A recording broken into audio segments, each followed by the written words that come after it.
Okay, ladies and gentlemen, good afternoon, and welcome to our 5th report out. I'd just like to check in with Telford that our colleagues can hear us, so if Louise can give us the thumbs up.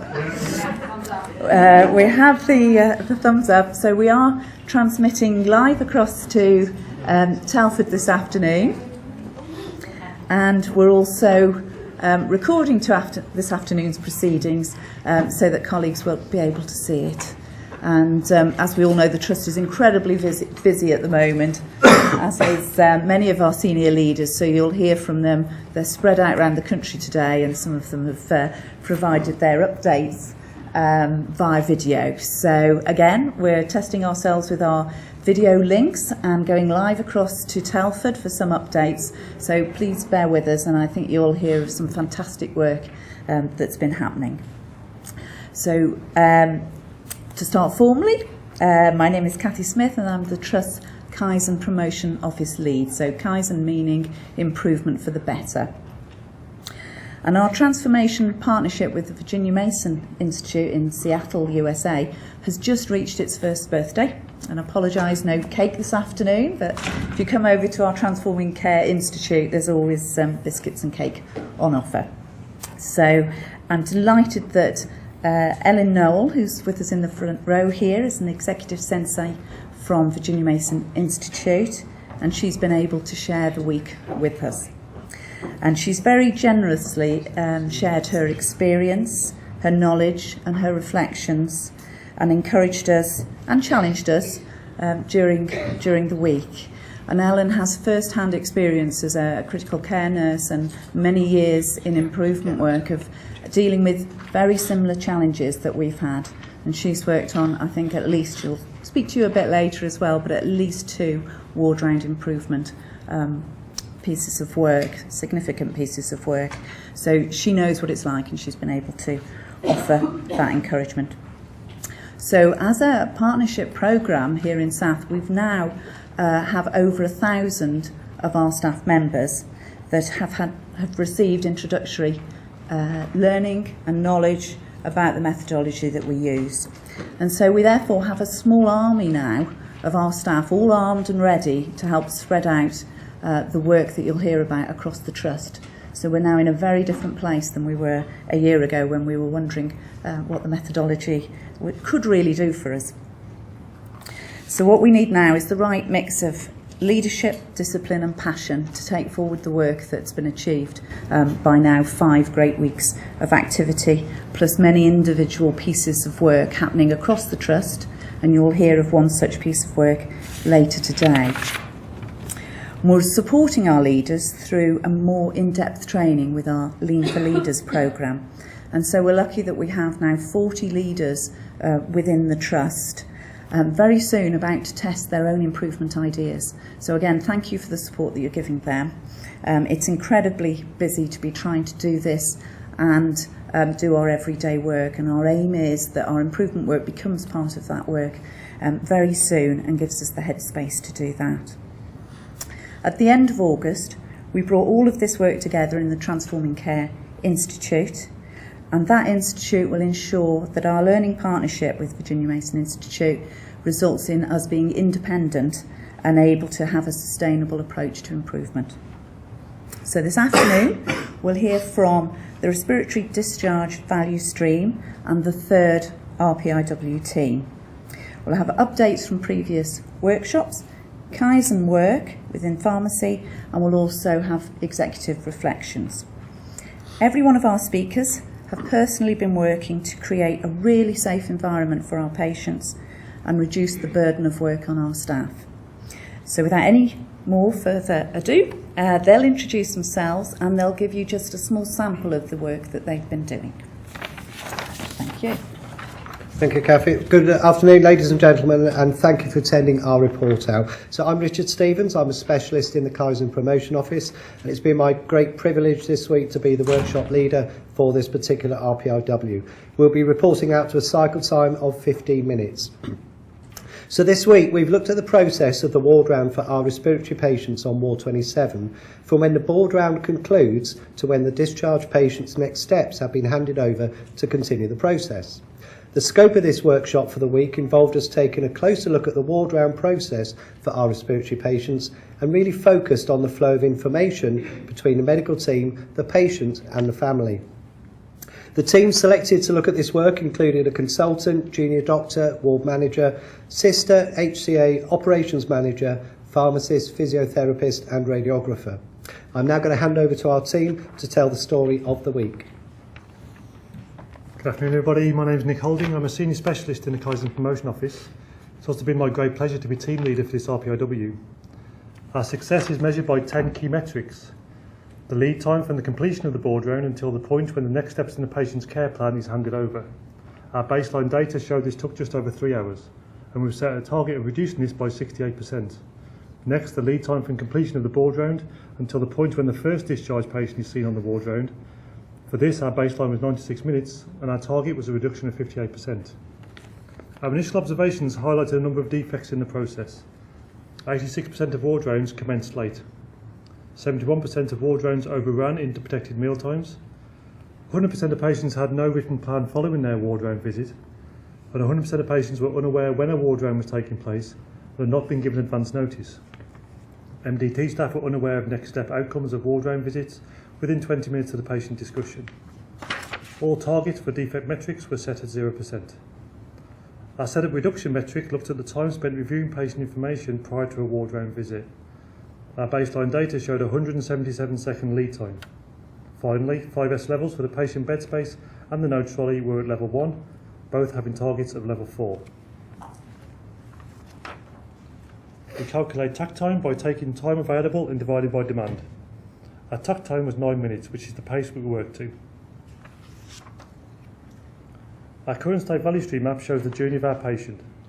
Our process boundaries are the review of the patient due for discharge is completed at board round to when the patient's plan is handed over to continue next steps. The Kaizen bursts, which are opportunities for improvement shown here in the clouds, show us where we find wastes in the process, and the numbers in between the cycle boxes shows delays and waits. The overall lead time for this value stream was 185 minutes, and the total value adding time is 6%. Hello, my name is Graham Hayes. I'm a respiratory consultant on Ward 27R at Shrewsbury, and I am one of the 2 process owners of this RPIW. We realised that if we're going to concentrate on the process of the patient care round, we must first understand and define its purpose regarding every person involved, starting with the patient. We asked patients what the round means for them, and because of the diverse roles of the members of the home and away teams, we brainstormed the ideas and distilled them to reach a universal concept about what the round actually is. We analysed the patient care round process to determine which parts of the process are important and which parts are wasted time and not beneficial to the patient. Hi, my name is Abdul Hamid Abdu. I'm one of the junior doctors at PRH in the respiratory ward. So I'm going to be talking to you about 3 things: what a problem was, our idea to solve the problem, and how this will influence the future. So the problem was that it was taking on average 96 minutes for the first discharge patient to be seen, which obviously caused delays for the patient involved, his or her family, as well as patients in the AMU and A&E. So to try and solve this, we classified patients into 4 groups: clinical priority patients, discharge patients, new patients, and ongoing patients. And then we timed how long it took to assess each patient, then compared different patient priority orders. So this will help to guide clinicians during future discussions when developing processes which determine the sequence of patient assessments.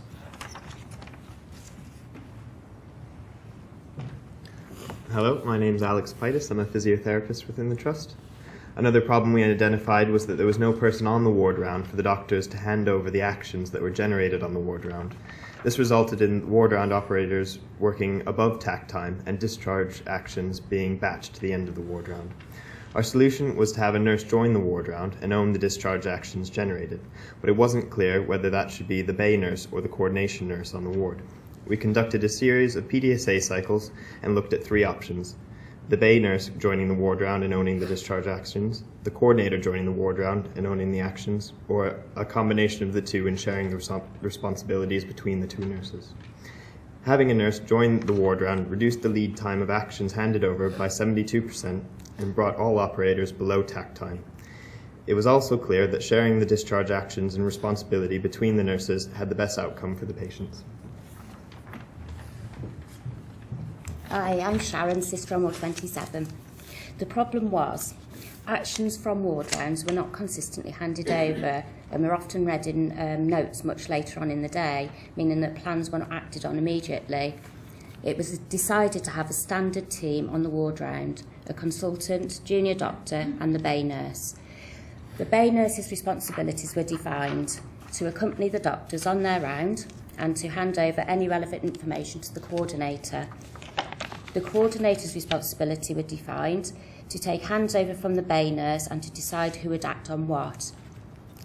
This resulted in the consultant being able to hand over direct to the nurse and plans acted on. By applying standard of work, we have also reduced the amount of walking. There has been positive feedback from consultants, nurses, but more importantly, patients, with one saying, "I want my nurse there in case I forget anything." Hi, I'm Sam Roberts. I'm the Operational Manager for Medicine. Our patient experience feedback forms highlighted that 86% of patients weren't aware of when the ward round was taking place, and 100% of patients would like a written plan. We came up with a simple idea of putting a notice up in the centre of each of the bays so patients and relatives were aware of when the ward round was going to take place. We also produced a My Doctor's Plan for the Day sheet. This is filled out by the doctor or the nurse, listing the key actions for the day, such as CT scan requested or antibiotics changed. The following day, we asked patients if they were aware of when the ward round would be taking place, and they actually made reference to the notice in the window. Feedback from the doctor's plan sheet was that it was an excellent idea and patients would be able to explain to their relatives what was happening each day. Hello, my name is Linda and I'm the pharmacist within the team. Through our observations, we found that incomplete or ambiguous entries in patient notes regarding changes in therapy and future plans caused delays in patient review during the ward round and resultant quality defect in handover of information. The idea was to create standard work in the form of a checklist to ensure all aspects of patient care and review are documented in the notes, in an attempt to iron out problems prior to discharge. Using the plan, do, study, act cycle, we trialled various checklists during the daily ward round. Through positive engagement from the home team on Ward 27, we received feedback to enable the final design to be a visual control checklist for mistake proofing, to ensure clear and complete handover of information. This was in the form of a laminated page marker to be placed in patient notes.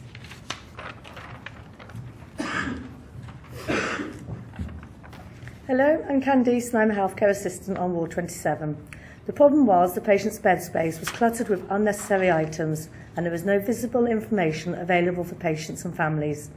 The idea was, as part of the 5S, to identify items needed. So after a sweep, we removed items not needed and provided a basket for patients' required items. We also provided an information folder for each basket for patients and families to read. We set up Bay 1 as part of the test and incorporated these changes we have made. The results were positive from both staff and patients, saying what a good idea the baskets were, enabling them to keep belongings together in one place. Through making this change, we have gone from 5S level of achievement 1 to level 3, working towards finalising level 4.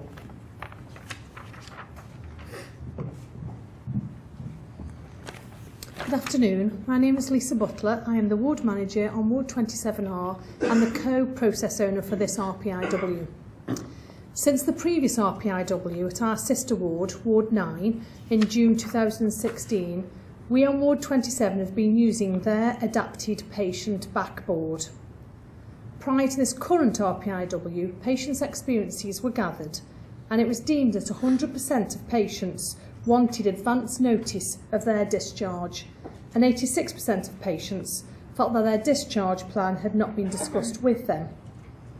Taking this to mind, we decided to adapt the patient backboard from our sister ward and incorporated the patient's expected date of discharge, along with a couple of other small adaptations. The results have shown that 100% of patients and relatives are now aware of their expected date of discharge, to which they can aim to work towards. Hello, my name's Val. I'm a radiographer at Shrewsbury. Often the notes and drug charts are missing or incomplete when the ward round begins, and the round gets interrupted when doctors have to leave to find x-ray cards, blood forms and any equipment they may need, such as a patella hammer or a pen torch. So we decided that we would standardise the trolleys using the 5S principle. And prior to the ward round, the ward clerk would check each set of notes and insert the laminated page marker to locate the current admission.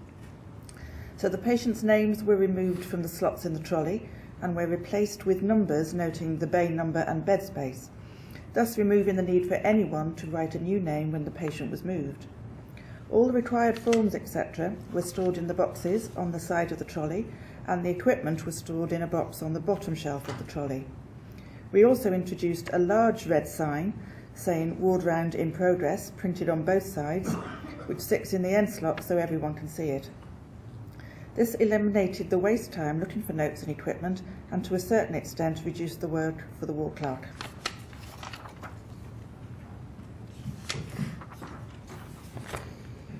At the beginning of the week, we as a team all contributed and developed a current process flowchart. And as you can see, there's a lot of waste, which is identified by the pink post-it notes. We also developed a future process at a glance chart, where again you can see that most of the waste have been eliminated. This follows on to our future state value stream, where Kaizen bursts have been removed and a cycle box has also been removed, which has overall reduced the lead time for the process. So it is with great pride that I'm able to report out to you this afternoon the results of our work during this RPIW. Our target progress report shows that the lead time for our patient was 185 minutes, and now this has been reduced to 52 minutes, which is a significant 72% reduction.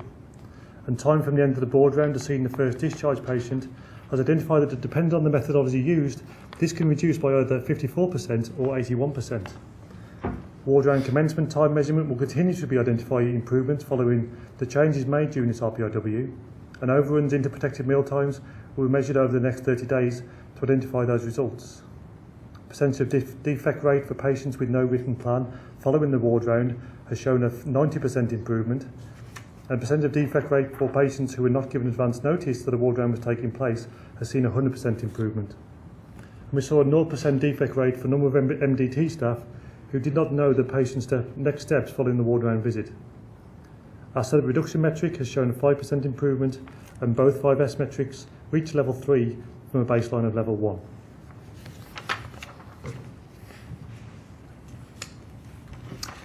During this week of RPIW, it was clear that it will take further time to embed the process and to ensure that the changes we've initiated can continue for the future.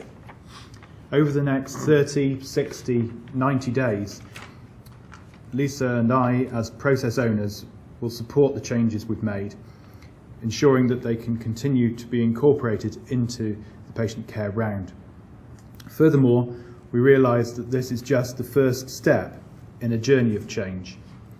The process will be remodelled and moulded to create a ward round process that works for everyone involved, and especially for the patients. Thank you. So we continue to learn so much and utilise new techniques to improve our processes, and really feel this workshop focused on our patients. During the week, a member of the away team said, "It warms my soul how we are putting our patients first." Ultimately, the success of any RPIW is a result of the hard work of all involved. I want to particularly thank the away team for such great energy and focus during the week. My team leader, Nick, for his great support to me and leading of the team. The away team, the great support of the home team, and our patients and patient representatives. Eleanor Sensei, and finally our sponsor, Nonnie Stockdale, for the encouragement and her challenges throughout the week. Finally, we have learned that change is hard and it should not be underestimated. The value of preparing the home team to the success of any RPIW is paramount. And to trust the process, because when all the small incremental changes do come together over the week, it does make a big difference.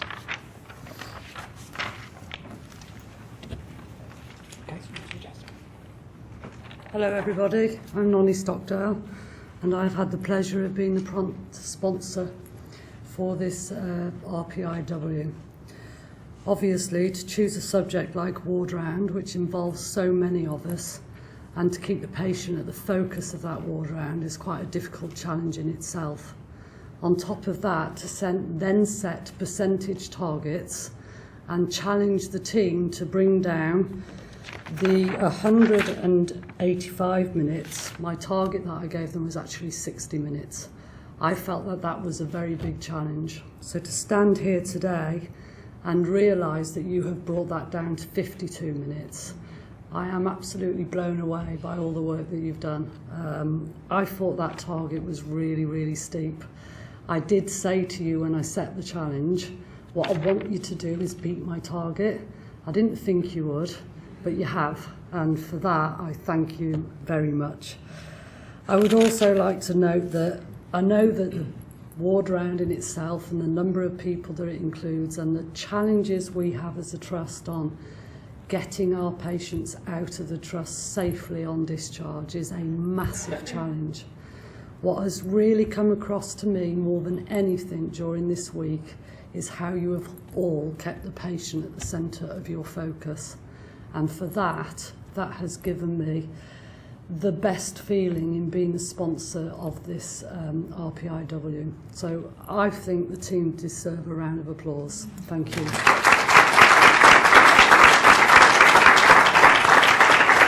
Thank you.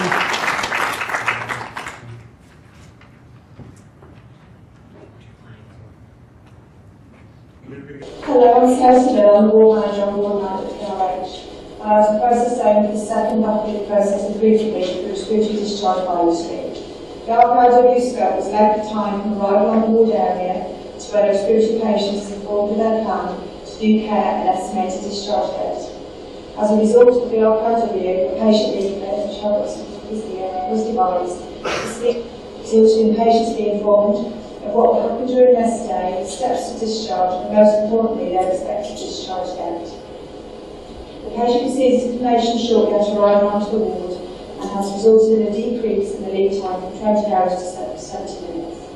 Using lead methodology and tools, the number of steps taken by nurse, physio, and MT can be consistently reduced from 120 days by more than 50%. This is a result of having the right equipment in the right place and near the patient. The use of visual controls means that central documentation is in the right place, close to the patient, meaning the discharge process can be initiated sooner. Defects at 90 days was 0%, meaning that standard work is being used. A slight decrease in the completion of the patient bed wards has resulted in increased demand on the ward.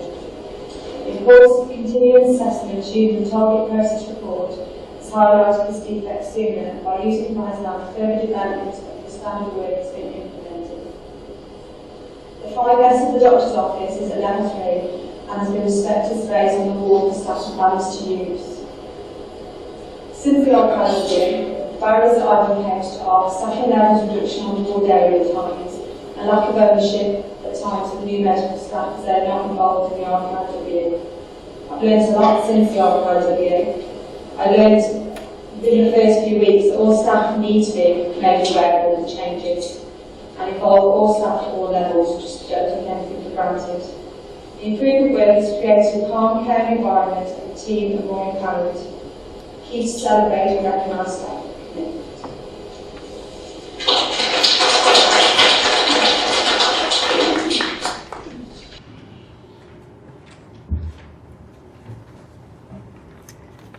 I'm Vicky Jefferson. I'm Operational Head of Pharmacy for PRH, and I was sponsor for Sarah's RPIW that she's just reported out on the 120-day measures.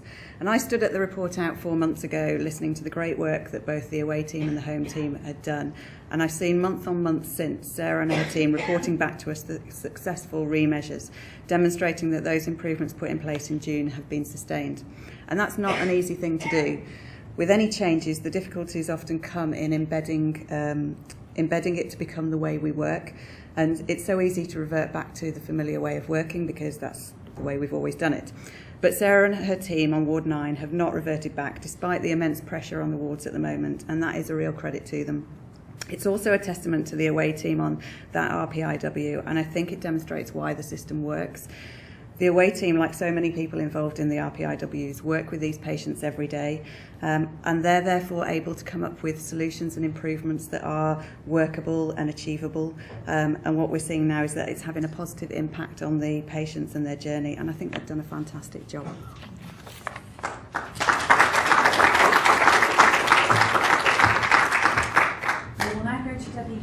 Good afternoon, everybody. I'm so sorry I can't be with you this afternoon. I think that we can all see that the work that we're doing across the whole of the value stream now with our third RPIW report out is showing absolutely how the work that is happening is beginning to move the measures across the whole value stream towards where we need them to be for the benefit of our patients, and removing all the waste that they experience on their journey with us. So well done to everybody who's been involved in all the RPIWs up till now. On the second RPIW report out, I think it's really crucial for us to remember that we are on a journey, and where we see some of the measures that may have slipped back a bit, that we remind ourselves that it is a journey and that it is important that we keep remeasuring in this really difficult period that we're going into over the winter, and that we do that deep root cause analysis so that we can understand why they might have slipped back. We mustn't lose heart that they've slipped back. We must recognise that this is a learning journey that we're on and take heart from that. And I do want to say that I know that we are going into the difficult winter period, and it would be really easy for us to think that we need to focus on managing the additional demand that will be coming through the door, and that is absolutely right. But equally, we know that this work that we're doing is our way of getting us out of the chaos that we find ourselves in. So really the message I want to leave you with is that we must carry on with this work, and I know there will be challenges over the winter period, but myself, the sponsor team, other execs are here to support us through this journey. So again, really well done everybody, and thank you very much. We've got a change of focus now to our sepsis work, which is our second value stream, and Carla and Yvonne will take us to Debbie Archer, who's acting sister over at AMU PRH. Hello, I'm Debbie Archer, sister on the AMU at PRH, and I was a waiting member of the first RPIW for the sepsis value stream. The RPIW scope is identification, screening and recognition of a septic patient on the AMU. Using lean methodology and tools, the number of steps taken by a patient before they're reviewed for signs and symptoms of sepsis has been reduced by 74%. Using the visual controls equipment is in the right place at the right time, meaning a septic patient can be assessed a lot sooner. The lead time from when a patient arrives at an AMU until assessment and diagnosis has been reduced by 64%, meaning that septic patients for 120 days have been diagnosed sooner so that their treatment can be initiated in a timely manner. The quality defects at 120 days are 0%, meaning that standard work is being used and pricing dignity for our patients has been sustained. The 5 S's of the consultant room is at level 4 and have become a safe environment to assess the septic patients. This is really an exciting achievement and a major step towards treating sepsis patients in a timely way. And I'd like to thank the team on AMU for supporting the implementation of the improvements. We do come across barriers since the RPIW where escalation patients are in ambulatory care, but we overcome this. And we also have medical awareness, as Sarah said, with new doctors starting and not being aware of the sepsis work. Lessons learned, we make a huge impact, although we're in a small space, and we can achieve this, and our improvements are now embedded into practice.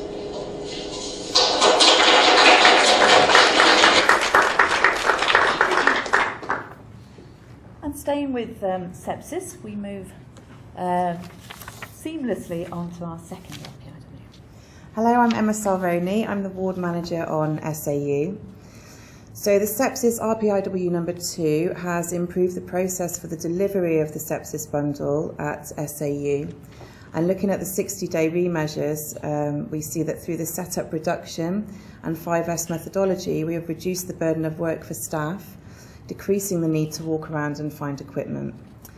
Approximately about 50 patients have benefited from the timely delivery of potentially life-saving treatment.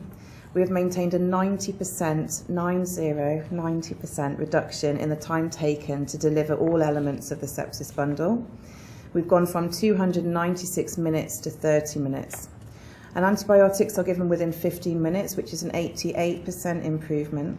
The zero defect target continues to be achieved, and our next aim is to reach level 4 of the 5S target.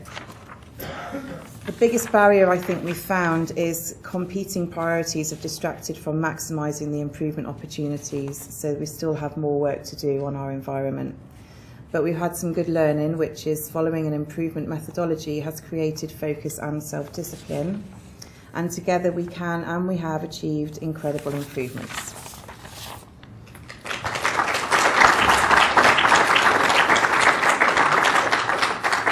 All impressive work. So we now move to work outside of an RPIW. And we're joined by Debbie and Vicky.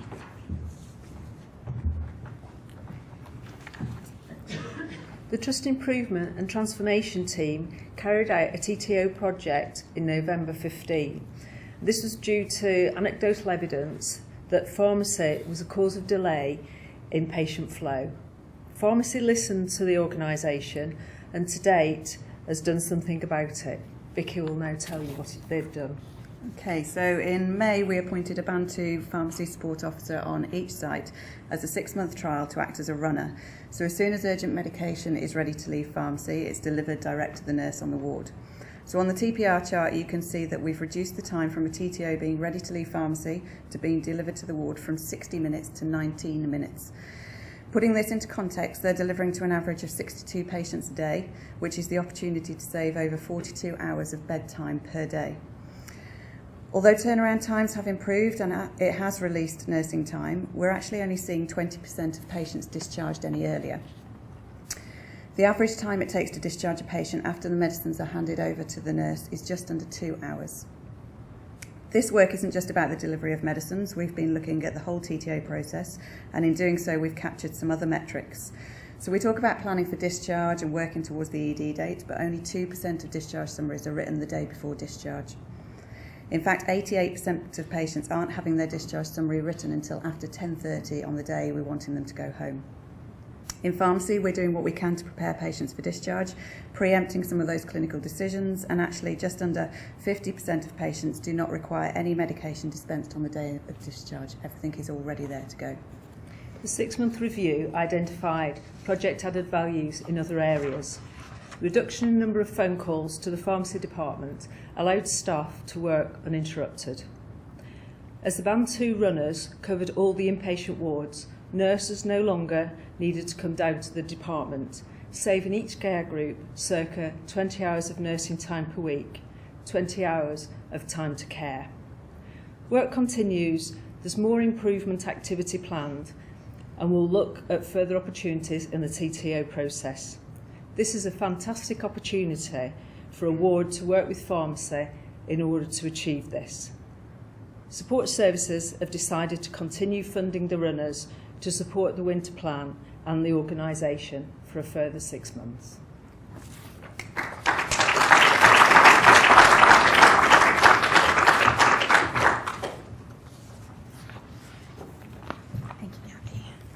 Hello everyone, my name is Ellen Noel from Seattle, Washington, Virginia Mason Institute. I had the pleasure to just have a couple minutes to congratulate all the teams on their good work as they improve their processes using some lean methodology and most importantly, focusing on the patient. The essence of the work this week can really be captured in putting the patient first. And there's a very famous quote that's out there that has been created by thought leaders in healthcare which states, "No decision about me without me." This is really about the process of decision making that is shared between our patients and our teams as they are developing plans of care and encouraging the health and treatment of patients on the whole. The NHS calls shared decision making an ethical imperative. And research actually tells us that active patient participation improves outcomes and compared with passive partners is much better in the long run. So I'm going to reflect back on the week that team that I spent with during this last week, which is the ward rounds, now called patient care rounds. This week was really about living your strategic plan and the values that you have here at Shrewsbury, and it's really impressive. As I look at the team's commitment to valuing respect for the people that they work with and their patients, they were making it happen using the lean methodology and allowing for testing and trying, listening and walking in the shoes of the people doing the work. I also saw a tremendous commitment to working together across roles to really influence and change culture and current beliefs. It's really very impressive. So this week was really about living your strategic plan and demonstrating change and sustainable change that can occur when best people are engaged and the curious workforce is leveraged. So with that, I would just like to congratulate the team for the week and especially Richard and Nick for their excellent facilitation of team leading. And I would like to challenge the team to just don't give up. I think as Nick put it early on in the week, we'll just crack on. Is that a British term? Crack on. So I was very impressed with the dedication of the team this week. And from my experience at Virginia Mason, it is possible to put the patient first in patient care rounds and engage them in the work. So congratulations to all of you, and I'll look forward to hearing about your improvements in the future.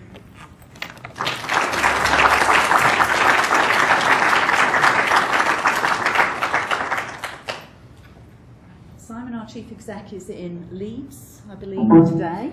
And so, good morning, everybody. I'm really sorry that I can't be with you for this morning's report out session.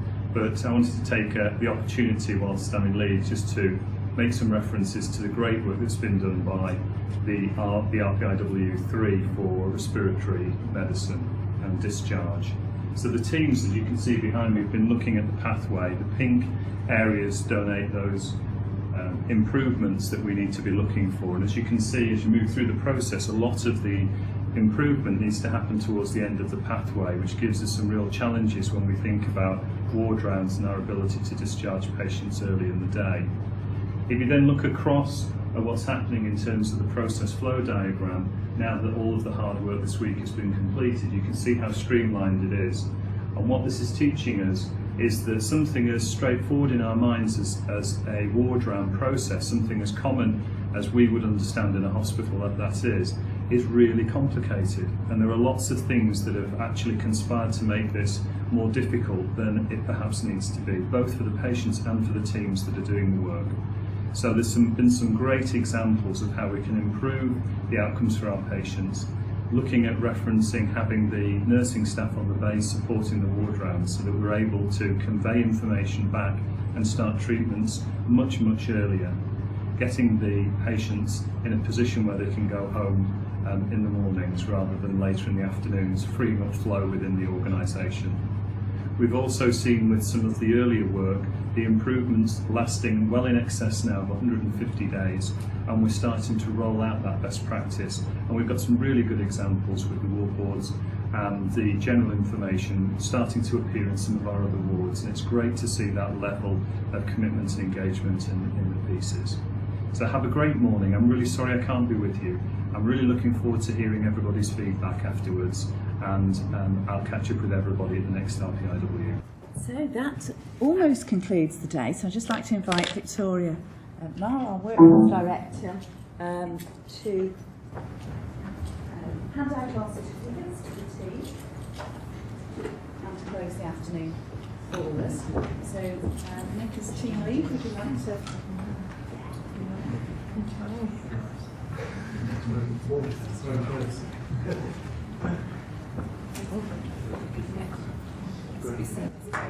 All good. Thank you. You've done a great job.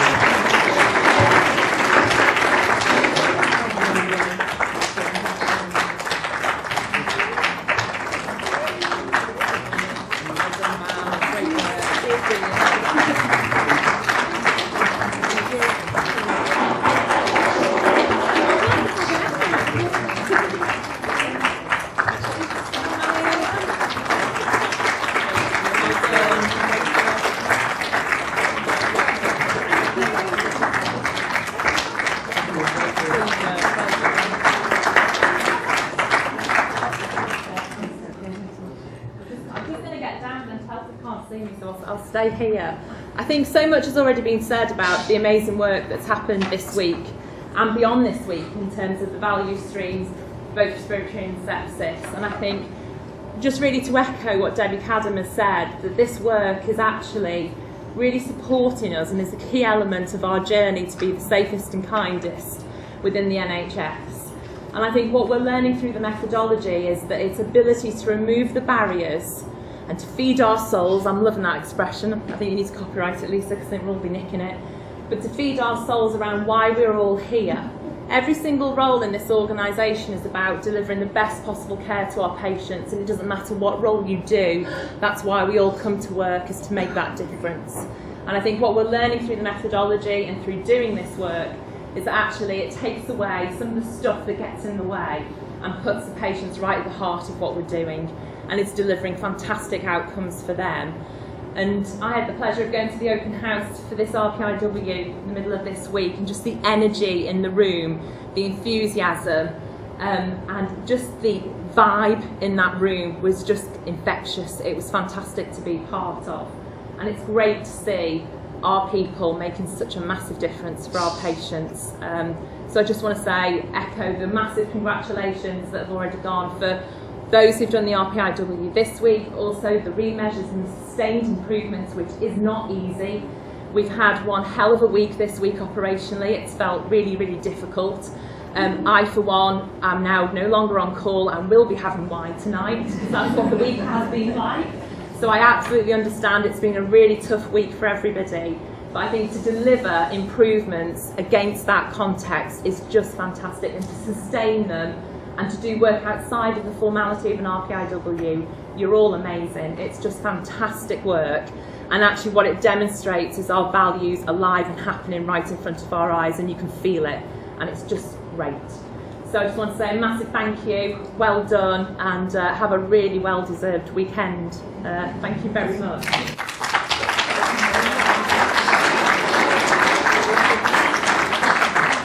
I've just been helpfully prompted, and rather embarrassingly, I forgot to remind you all that on the 25th of November, we are very giddy that we'll be reporting out from the first RPIW for Value Stream 3, which is recruitment. We're looking at pre-employment checks, so we're really looking forward to getting that work really motoring and sharing some of the outcomes with you guys in response to that. So please get that date in your diary, the 25th of November. And again, like today, we'll be sharing some more outcomes in terms of the improvement work. Thank you very much.